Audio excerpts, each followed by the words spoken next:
Trading at Schwab is now powered by Ameritrade, giving you even more specialized support than ever before. Like access to the trade desk, our team of passionate traders ready to tackle anything from the most complex trading questions to a simple strategy gut check. Need assistance? No problem. Get 24/7 professional answers and live help, and access support by phone, email, and in-platform chat. That's how Schwab is here for you, to help you trade brilliantly. Learn more at schwab.com/trading. At Arizona State University, we've made online education better, smarter, and more personalized so you can go further in your aspiring field. I decided to pursue medicine once I realized that ASU did have the online program for biological sciences. You're still required to learn the same curriculum. You're still being tested on the same content that anyone would be tested on in person. The comprehensiveness of the program prepared me so well for medical school. Explore over 300 programs at asuonline.asu.edu.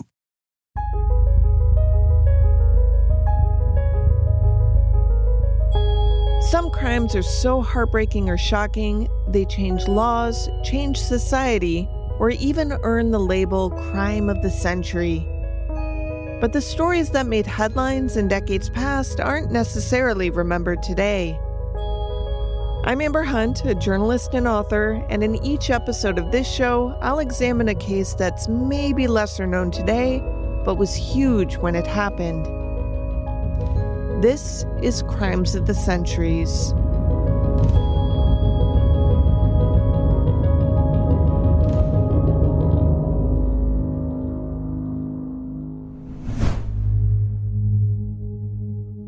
On a quiet Sunday morning around 11 a.m., when most of the town was in church, Ruby McCollum put her two youngest children in her new blue Chrysler Skylark sedan and drove to her doctor's office.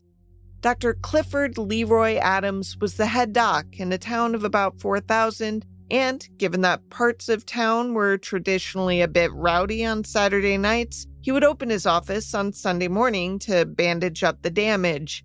In Live Oak, Florida in 1952, the white general practitioner had two waiting rooms and two treatment rooms. One was set for his white patients, the other for his quote-unquote colored ones. That's how the doors were marked. When Ruby arrived, she parked her car, leaving 6-year-old Sonia and 15-month-old Loretta inside.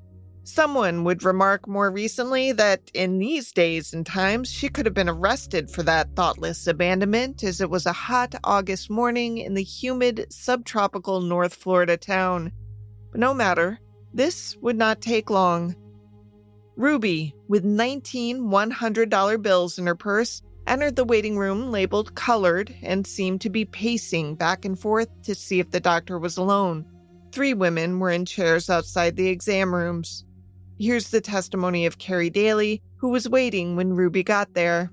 Quote, Ruby went right on in there where he was, and she says, I want that. And he said, this? And she said, no. And he said, this. And she said, yes. And he said, make up your mind, end quote. Now here's an actor continuing the testimony. And she came on out and stood crossways at the door and opened a pocketbook and got something, got a bill out and said, give me a receipt for this. And he says, I don't keep no books. He said, come down here tomorrow and Thelma will run over the books and tell you what is on. And she says, here's the book. And he said, I ain't got no books, I done told you. He said, furthermore, that ain't half of the money what you owe me. And she said, how much do I owe? And he said, you owe me more than $100. And she said, I'm going to pay my part and the other fellow is going to pay his. And he said, well, it matters a damn with me. I'm going to get mine if I have to carry it to the judge's office. And she said, I know you will. You can get yours. The doctor then turned around and headed back into the exam room. What happened next shook Suwannee County and Live Oak for years to come. That's from a trailer of a documentary made decades later about this case. It sounds dramatic, but it's true. If you're like a lot of people, you've never even heard of this case. And after you learn the details and how big it was when it happened, you'll wonder how that's possible.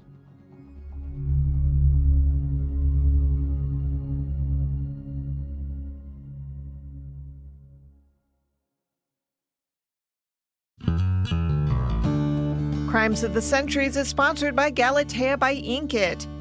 If I've learned anything over the past few months, what with the HVACs dying and sewer lines backing up and the resulting panic attacks from both, it's that life rarely slows down. But you don't need to wait for the perfect moment to arise because romance is ready when you are. I love that you fit sewer lines and romance into the same intro. I'm pretty proud of that.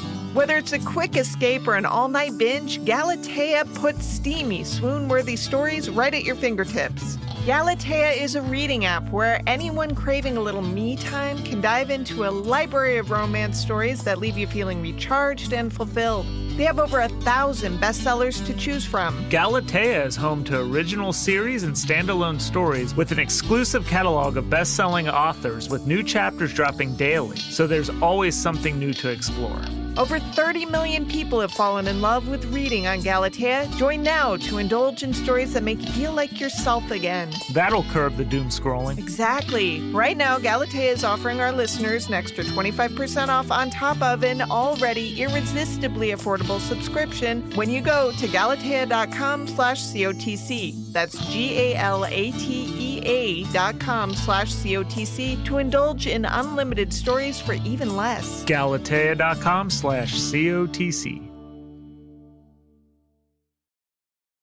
Now, a small note before we begin. While researching this episode, I have seen at least 5 different ages for Ruby and as many for Dr. Adams. I've seen various dates reported for important case developments. I chose the dates on their gravestones to settle the first issue and managed as best I could on the others.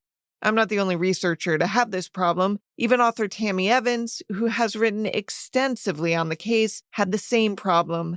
A native of Live Oak, Evans, whose father was a doctor in that town beginning in 1954, explained in her book that, quote, typical of the maddening contradictions that had dogged my progress, my final tasks, verifying McCollum's death and her place of burial, were plagued with uncertainty, end quote. If I've erred as to a specific timeline, know that the basic facts are the same, and they are true. So, on we go. Ruby Jackson was born in 1909. Question mark? Just 46 years after the end of the Civil War. So, doing some quick junior math here, if she were born today, that would mean that in early 1977, slavery had still been legal in this country. It was not ancient history, and it was especially not ancient history in the American South where the war ended, as slavery did, but life was altogether so different from before. Shortly after Reconstruction, Jim Crow laws were quickly put into effect, which segregated every aspect of life, thus ensuring that white Americans did not have to yield to, didn't even have to share with, Black Americans, the largesse of the country they all lived in. It also meant that discrimination based on race and degradation based on immorality would continue unabated. This was the world that Ruby knew. But she was a bright girl, and instead of being sent to Florida's already beleaguered, segregated rural public schools, she was sent to Fessenden Elementary, a school that had been established in 1868 in nearby Ocala, Florida, for the benefit of promising Black students. When the school first opened, there were no public schools for the children of former slaves. Philanthropist Andrew Carnegie's money paid for the building of the school in the same year Ruby was born. Once there, Ruby excelled at math. Later, she studied nursing for 2 years, but decided to settle down in 1931 with a young and ambitious Sam McCollum, who hailed from a little North Florida town called Zubair. The couple, like a lot of their peers, moved out of the South and landed in New York, where a better, more unrestricted life beckoned. The rather quiet Sam did well enough, but his brother Buck was doing better back home in Live Oak, where he had made some inroads in the insurance business. He convinced Sam and Ruby there was money to be made. They returned home in 1934, and Sam built a solid career by selling burial policies, which soon led him to buy a funeral home business. That led to his acquisition of a liquor business, and then to the thing that made the McCollums the richest Black family in all of northern Florida. That is, he began to run Bolita. What's that, you ask? I didn't know either, but if you're going to talk about Ruby, you have to talk about Sam, and if you talk about Sam, you have to talk about Belita. Here's an excerpt from the documentary You Belong to Me, doing just that. Never heard anything out of him. Only he was Belita King. Bolita.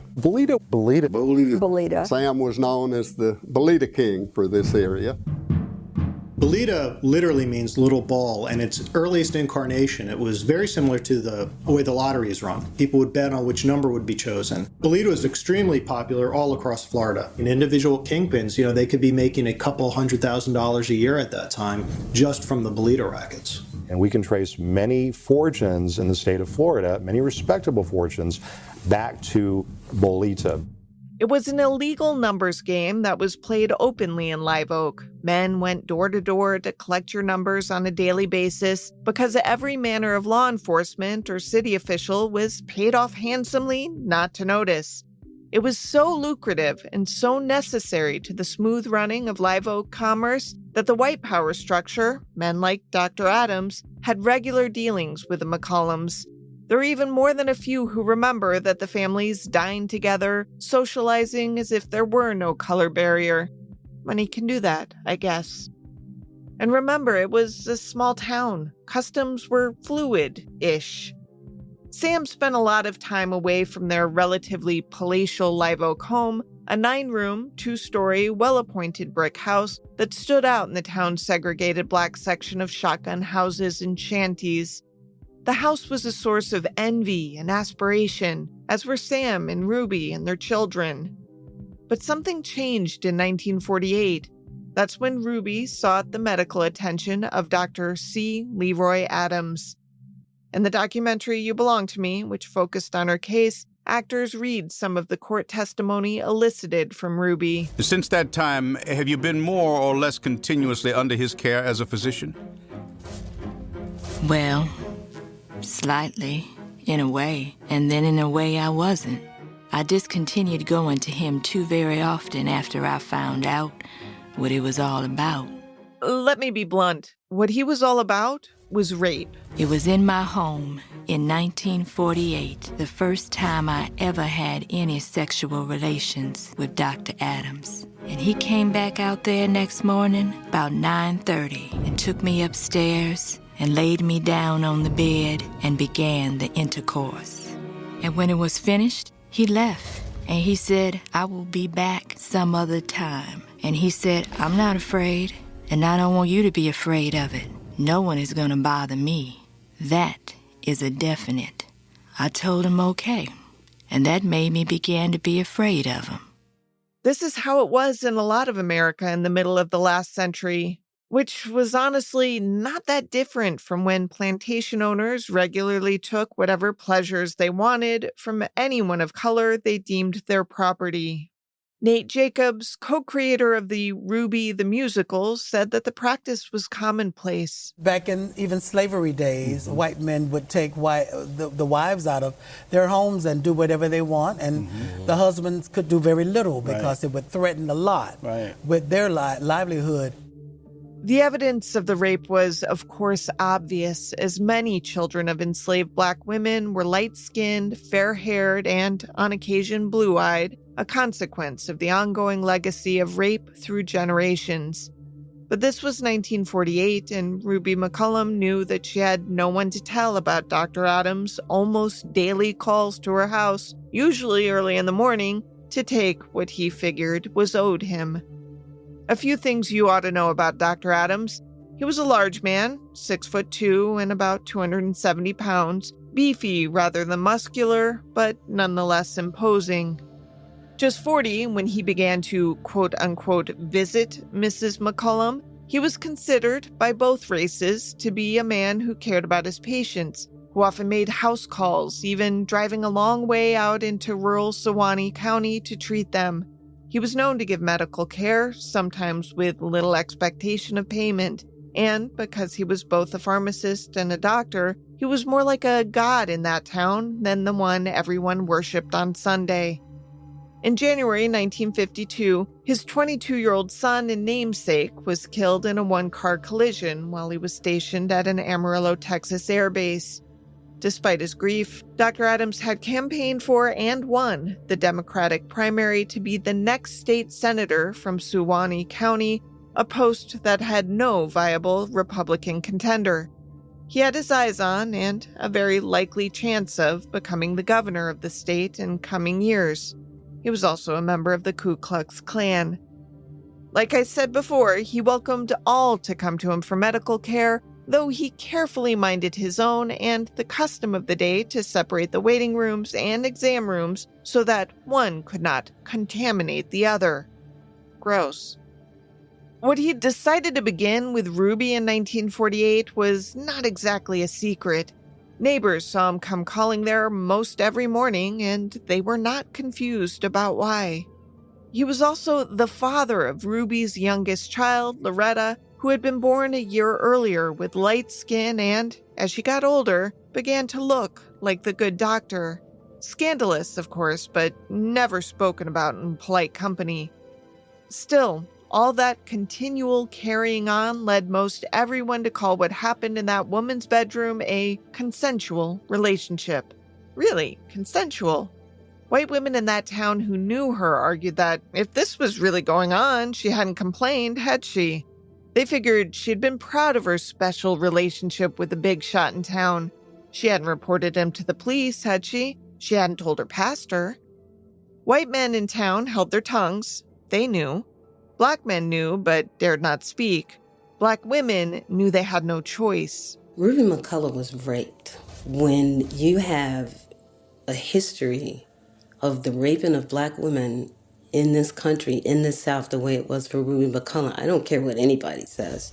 Living with the fear of not doing what a white man told you to do was death. Not just death for you, but death for your family, burn your house down, hurt your kids. That's Ruth Thompson Miller, author of Jim Crow's Legacy, The Lasting Impact of Segregation, who has studied Ruby's case as well as the long-term psychological effects of trauma on the larger Black community in the South. She's an assistant professor of sociology at the University of Dayton. She says it matters a great deal how you define it, because what Ruby McCollum, pregnant again by Adams, did that August morning in 1952 when Dr. Adams turned away from her was shoot him 4 times with a .32 caliber Smith & Wesson Special. Glenn Harrell, lifelong Suwannee resident. Why would she do that? She had everything in the world. After the shooting, she walked out of the office and locked the door behind her. She got in her car and drove her 2 children home and made them breakfast while he lay dead on the floor, still clutching the $100 bill she had given him in payment for services he said he'd rendered. The 3 women who had heard the altercation and the firing of 2 shots had run out of the office and toward the nearest gas station to report what was happening. Before they got the words out, they would later testify, they heard 2 more shots. At the First Methodist Church nearby, someone tapped Dr. John Sims on the shoulder and told him to come quickly. From there, news traveled fast. John Walter Yulee, Sr., now a Live Oak City Councilman, remembered. It was a shock to the community. And my mother was afraid that the KKK was going to turn this town upside and down. There was good cause to worry.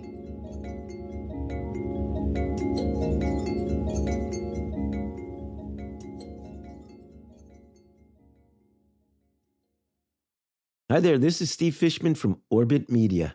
Our new series, Season 4 in the Bird and Feed, is Get the Money and Run. You'll love it. Here's the trailer. I'm standing here with Joe Loya. Over 14 months, Joe robbed so many banks, he lost count. Just terrify these people and get them so scared that not only would they give me the cash, they would give me their terror. It made me feel strong. All I know is we're fucking helpless. All I know is anarchy. All I know is chaos. I just leaned into that. Listen to Get the Money and Run on Apple Podcasts or wherever you get your podcasts.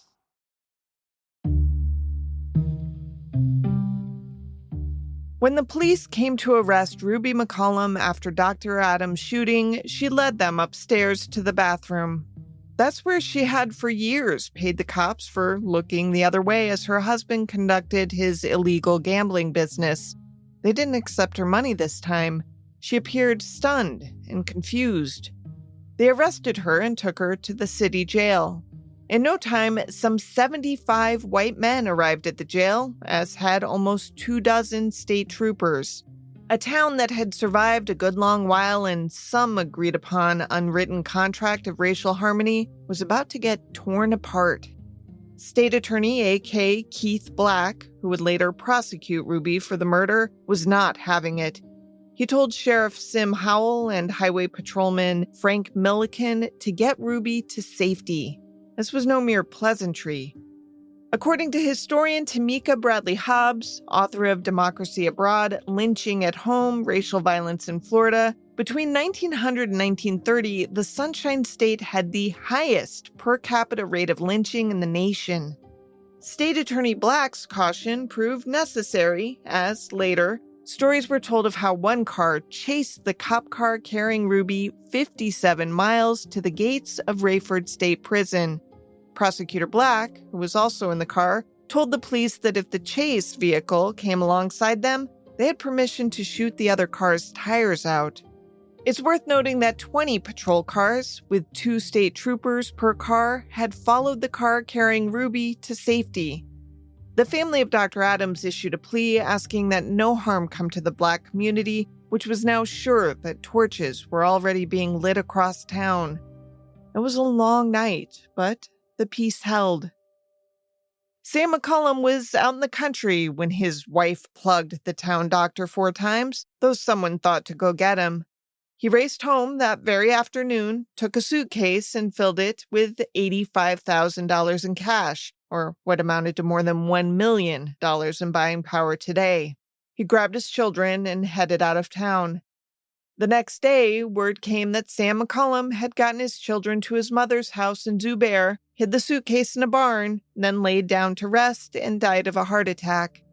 The timing of that heart attack was perhaps understandable, but also the subject of a lot of questions.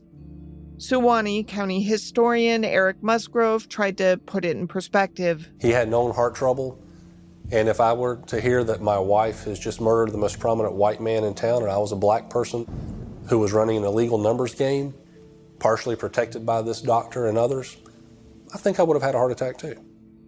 A few days later, a wide swath of North Florida showed up for Dr. Adams' funeral. The Suwannee Democrat wrote that it was, quote, the largest and most sincerely attended funeral ever witnessed in Suwannee County, end quote. One of the pallbearers would be the judge at Ruby's trial for murder. No one, it seemed, could understand why Ruby would shoot the doctor over a bill. She had money. Remember, she had 18 other $100 bills in her purse. Many in the town knew that Ruby had been despondent and disoriented for months, listless, troubled. Her attorneys moved to have her declared temporarily insane. Judge Hal W. Adams, no blood relation to the murdered doctor, ruled she was competent to stand trial. Now came rumors that Ruby had been in Dr. Adams' office quite regularly for some kind of injection. His assistant, Thelma Curry, would later testify that Ruby was there on a daily basis. But for what? She wasn't allowed to testify to that as she was interrupted by a prosecutorial objection, which was sustained. Some would guess Ruby was addicted to something he was giving her, that he was doping her, making it easier to assault her. The word heroin even came up in one piece of my reporting, never to be repeated again from what I could tell, but it planted a seed that still sort of haunts me. What was happening to Ruby in the days before she shot him? Whitfield Jenkins, a member of the Marion County, Florida NAACP Executive Committee, said it best. Something must have happened that was overwhelming for her to decide and act that way. She was too smart a woman for this to be about a $100 bill. Yet that was the narrative that townspeople and the Suwannee Democrat, the local newspaper, agreed upon early and never revised. Her lawyers moved to have a change of venue, which fared no better. The Pittsburgh Courier, an esteemed Black-owned weekly newspaper that served predominantly Black readers, decided to take up where the white newspapers in the area were clearly hedging. In a September series of stories headlined, "Will Mrs. McCollum Talk?" an editor's note informed readers that reporters Ravella Clay and A.M. Riviera Jr. were in Florida to get, quote, inside information on the famous murder case, end quote. Clay and Riviera wrote that they went downtown into the, quote-unquote, colored part of town to talk to white and Black residents who knew her. They wrote that Ruby was the quietest woman in town and this town's #1 social leader. Quote, "It's a town rife with rumors. Not one of those rumors put any credence in the story that she shot Dr. Adams over a medical bill," end quote. They reported that they had heard on the street that Ruby and Sam had been having some recent troubles. They heard that maybe this whole thing was about a romance. They wanted to talk to Ruby. They approached Judge Adams, who told them he was a 27-year veteran of the 3rd Judicial Court. He then made it abundantly clear to them, and to every other journalist who asked, that he would not be granting access to Ruby before or during the trial. This was not going to be a case tried in the papers, he said. Over the next few years, until ordered to do otherwise, he would not waver from that. In the 5 months between Dr. Adams' death and Ruby's trial, she changed defense attorneys a few times and was housed in 2 different jail facilities. She spoke to her lawyers and immediate family, who reported that she missed her children. Nothing more. She was only seen when there was court business with her. In Tammy Evans' book, The Silencing of Ruby McConnell, the author writes that Tampa Morning Tribune reporter Emmett Peter Jr. had been checking out any connection that might be made to the Bolita racket that was so openly tolerated in Live Oak. Peter wrote, quote, "There is strong feeling that the colored men and women are only the front or salesmen for a syndicate headed by white people in this county," end quote. Much later, in testimony in 1954 made about Bolita activity in North Florida, a familiar name came up as a ringleader of that white cabal, Dr. C. Leroy Adams. But that was 6 years in the future, and Peter apparently could not make the connection until then, when Ruby had already had her day in court. Back to Live Oak, to November 1952, Judge Adams pounded his gavel for the trial to begin. He addressed his opening remarks to a 12 all-male, all-white jury of what the Tribune called farmers. There were 2 alternates, also men, also white, also farmers. They all knew the rules.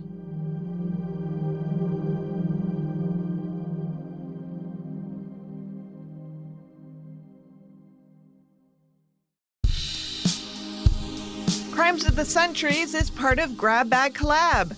Hey, Scott, do you know who owns Crimes of the Centuries? Why, you do. I do, but it's also part of the Grab Bag Collab network that I run with my longtime podcasting partner, that'd be Emmy Award-winning Amanda Rossman and Tony Award-winning actor Daisy Egan. And I'm here to remind you all that Grab Bag Collab has a bunch of shows worth checking out that right now are available exclusively at patreon.com/grabbagcollab. People who aren't subscribed to Grab Bag Collab are missing out. Don't you have a brand new show over there right now? We do. Directora is a new show that looks at the impressive contributions of women directors throughout the history of cinema. We also have Dear Daisy, an advice podcast, Shut the F Up Nick Lachey, a Love is Blind recap show, and Tales of the Resistance, a news roundup program. Plus, at the $8 tier, you get early and ad-free access to Crimes of the Centuries and Daisy's Strange and Unexplained podcast. And on top of all that, people get the warm and fuzzy feeling of knowing they're supporting your ongoing investigative work through the new show you're launching. What if they're wrong after the accusation? That's right. We're independent folks creating independent shows. To support what we do, please go to patreon.com/grabbagcollab and check us out.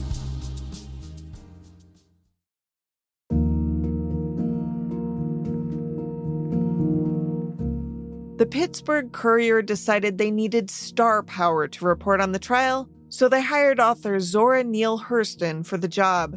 Hurston was born in Alabama but moved to New York at 16 and became part of what grew to be the Harlem Renaissance. She went to Howard University, Barnard College, and pursued graduate work at Columbia. She studied the folklore traditions of the African American South before a 1930 collaboration with Langston Hughes on a play, which they never finished, and the 1934 publication of her first well-received novel.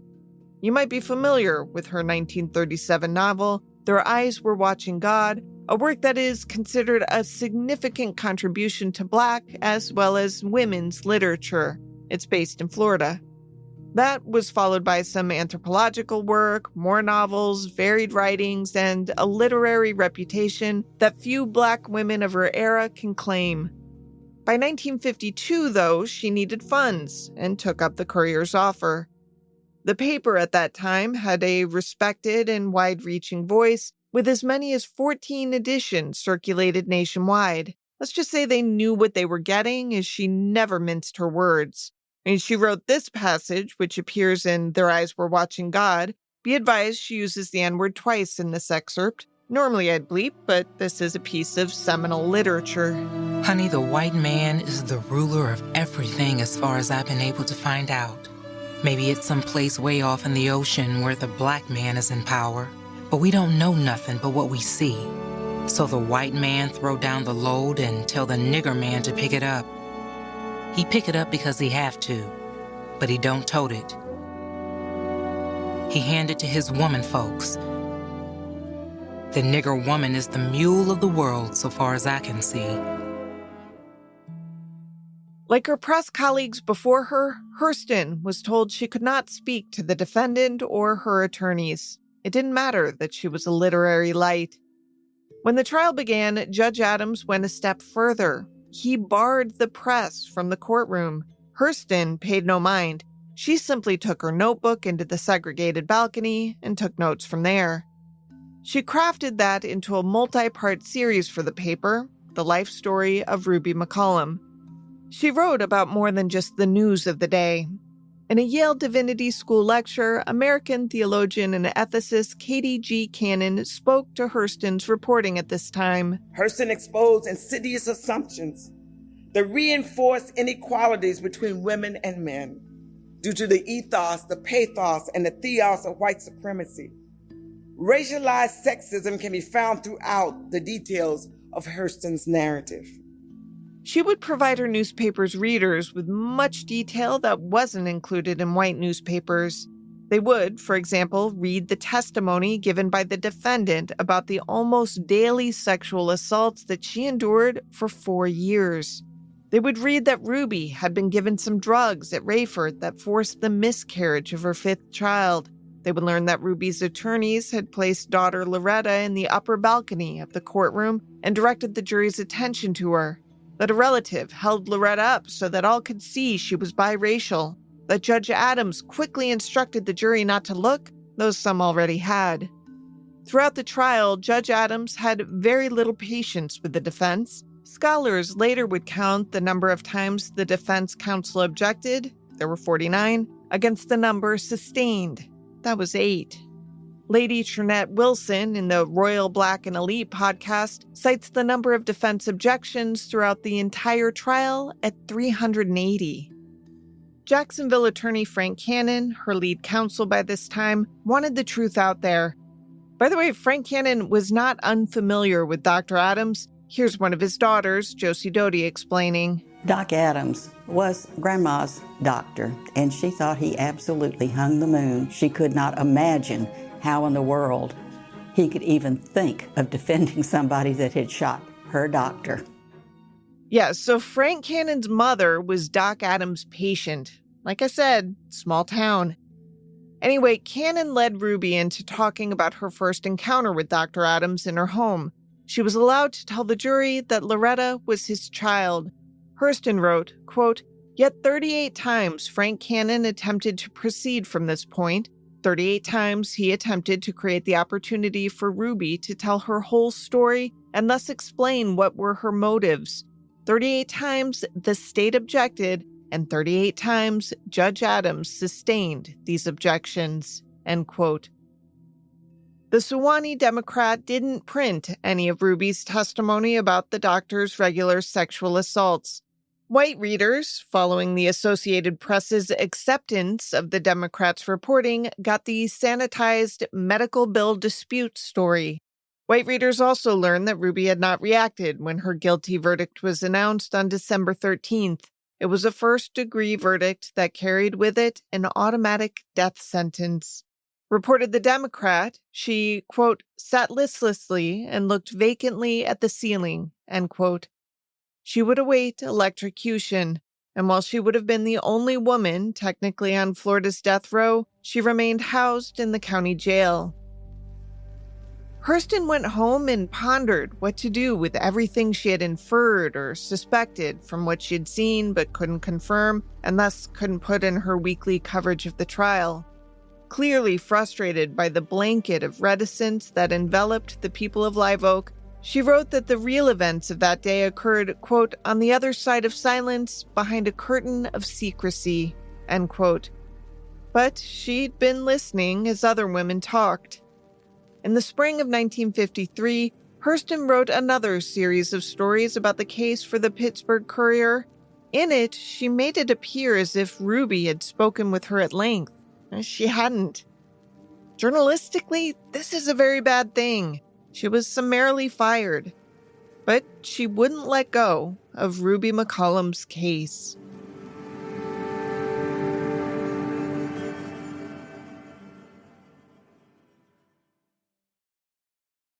After Zora Neale Hurston was fired, she got in touch with William Bradford Huey, a well-known white male journalist who had proclaimed himself the, quote, best goddamn reporter in the world, end quote. He'd served as a U.S. Navy lieutenant and war correspondent during World War II and, to his credit, had co-founded a newspaper that once featured the work of W.E.B. Du Bois and Langston Hughes. In 1968, Huey gave a speech about James Earl Ray and the plot to assassinate Martin Luther King Jr. Now, there are people in Atlanta who saw James Earl Ray and who saw James Earl Ray in company with one or more men. And yet, when I go to those people with 3 other photographs and say, is this one of the men that you saw with James Earl Ray? They not only will tell me that they didn't see these people, but they also will tell the FBI agents that they didn't see them. So there's a reason Hurston thought Huey might be interested in the McCollum case. She whet his appetite with such tidbits that, for example, quote, there's a lot of talk about more than one woman being driven insane by drugs administered by Dr. Adams to make them submit to him sexually, end quote. She also explained that the very real gag order that Adams had placed on McCollum was no true indication that she had nothing to say. Huey went to Live Oak to see for himself, and being the pompous ass he apparently was, took it as a personal challenge that he could get the woman to talk when no one else had, and said that he had to help her get an appeal so she could stay alive long enough to talk to him. Coincidentally, this was just as Ruby's case was being appealed to the Florida Supreme Court thanks to Frank Cannon's relentless lawyering. On July 20th, 1954, the state's high court overturned the case on a technicality, specifically that Judge Adams had erred when he failed and did not allow Ruby to accompany the jury to the crime scene. When the case was retried, Frank Cannon entered a plea of insanity after having doctors evaluate Ruby at the county facilities. A new state's attorney didn't object. On September 24th, 1954, she was sent to the Florida State Hospital in Chattahoochee, known far and wide for its cruelty and neglect of the mentally ill in its care. Huey had asked Judge Adams for permission to talk to Ruby, beginning a pissing match that lasted 2 years. He only watched as Ruby silently left the courtroom that day. He did, however, speak to the psychiatrist who had seen Ruby and reported on the harrowing details of the vastly diminished physical and mental state they had found her in. Adams, enraged, threw Huey into jail for contempt of court for tampering with a witness. He remained in jail for 60 days. Huey had also alleged, according to Adams, that the doctor, Prosecutor Black, and the judge were all in business with Sam McCollum, and that Huey had said she would be judged insane so that this info wouldn't be leaked, which he didn't prove. What he did prove was as telling. He found that Dr. Adams was running an insurance scam, billing Blue Cross for work on veterans, men he had never met. Huey also found out Adams had gotten into medical school with some help from his friends. And he found this. While reporting from Live Oak, Huey stayed at the Blue Lodge, a quaint grouping of small cottages named after their owner, Laverne Blue. Huey got to chatting with folks at the lodge when he was taken into the confidence of Mr. Blue, who told him that a few weeks after Dr. Adams' funeral, a friend named Jeff Elliott asked him if he had named the doctor as the beneficiary of his holdings. Blue said no, his family would be getting everything in his will. That's when Elliott showed him a copy of his own will that gave it all to the doctor, including the authority over the disposition of his body upon his death. Blue told Huey he knew then that Doc Adams was planning on killing him and claiming all he had built as his own. He went on to tell Huey that he owed Ruby McCollum a sincere thank you. Here's an actor portraying him in You Belong to Me. I owe my life to Ruby. She was the first one to discover that he was a monster, and she killed him, and she rendered us all a service. And I think this community ought to erect a monument to her. Huey included it all in his book, Ruby McCollum, Woman in the Suwannee Jail, which was published in 1956. The book, strangely enough, was not on bookstore shelves in Florida because, as Huey told the Miami Herald, he feared legal complications, likely because he was under some court order issued by Judge Adams. The Blue story had done its work, though, opening doors for Huey while in Live Oak. When people in town heard it, there seemed to be a change of heart about talking. I mean, I guess I should be inspired by Huey, but I'm not. Here he is talking about Ruby. I wrote the book because I hate hypocrisy. Ruby had a good education. She was ambitious. Much of what happened to her, she brought it on herself. In many ways, she's just as guilty as a doctor. Dr. Adams didn't rape Ruby McCollum. Dr. Adams screwed Ruby McCollum the first time in her own bed in her own home. The woman herself was guilty of all sorts of things, including the crime of murder. I don't think that there would have been any great, terrible injustice had Ruby McCollum been electrocuted by the state of Florida. So much for objectivity. Hurston's work, of course, lives on. It was crucial in this case. Katie G. Cannon again. Hurston's narrative invites us to wrestle with a series of ethical questions. For instance, what are the real-life consequences when women resist the complex baggage of racist projections and sexual fantasies under which we're forced to live? Archival materials live on as well. Notes that Ruby wrote to her defense counsel immediately after the killing would later surface. In those, she maintained that on that August morning, they argued because he was telling her to get on the treatment table, a prelude she knew indicated he wanted to have sex. It's hard to know what to make of this, as much of the dialogue she related in that does not line up with what the three women in the waiting room remember overhearing. But I thought it was worth including. In a Jet magazine interview in 1960, Ruby said that she remembered the day that Loretta was born. Dr. Adams had delivered her and, shortly afterward, spoke to her husband, Sam. Adams told Sam, quote, "I love all my children, and this is my baby. I want you to treat it right and see that it gets proper care," end quote. In 1974, determined to be of no harm to herself or others, Ruby was released to the care of a foster home where someone could tend to her needs. In an interview a few years later, she said she had no memory of the killing or what happened after. It's suspected that, while at Chattahoochee, she had been subjected to electroshock therapy. It can erase memories. She lived for 18 years after her confinement ended, dying in 1992.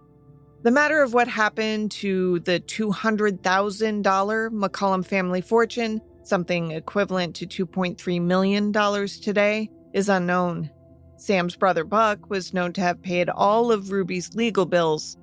An illegitimate son of Sam's came forward to claim his portion of the inheritance at one point, but without luck. Loretta, the daughter of Dr. Adams and Ruby, disappeared with a relative who took her to New Jersey and, many suspect, changed her name and probably her destiny.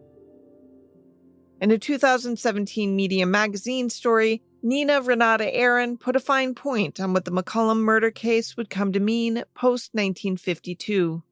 Aaron writes that Ruby's words at trial were the first time in American history that a black woman accused a white man of sexual assault in open court. That's true, even if most of the newspapers covering the trial were too afraid to print it. Regardless, writes Aaron, the testimony, quote, served a broader indictment of paramour rights, the practice among white men of having sexual relations with black women by force or coercion. Those relations, while certainly never mentioned in polite company, had tacitly become so normalized as to be nearly invisible, end quote. Thanks to Ruby McCollum, it was visible now. Edna Hinson, a.k.a. Black's daughter and a child of Live Oak, told documentary makers that her father died wondering if Ruby got a fair trial. Still, she said, he never believed that Dr. Adams had ever had sex with Mrs. McCollum. She, on the other hand, was absolutely sure that he did.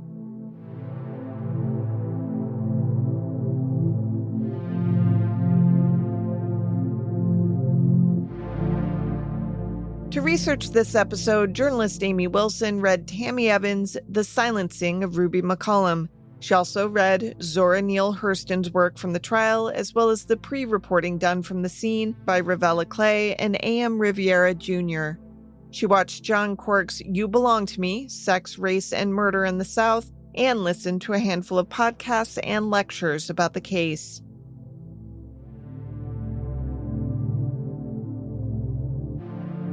Crimes of the Centuries is available early and ad-free through Grab Bag Collab. Join us at patreon.com/grabbagcollab to hear not just exclusive content related to this show, but to also get access to several other shows on our profit-sharing network. Unless noted in the citations, this show was researched and written by me, Amber Hunt, and produced by Amanda Rossman and Henry Lavoie. Original music is by Bruce Hunt, Andrew Higley, and occasionally by my son, Hunt Van Benscoten. Other music comes from Soundstripe and Epidemic Sound. If you like the show, help us out by rating and reviewing us on Apple Podcasts. For more information or to recommend a case, go to centuriespod.com.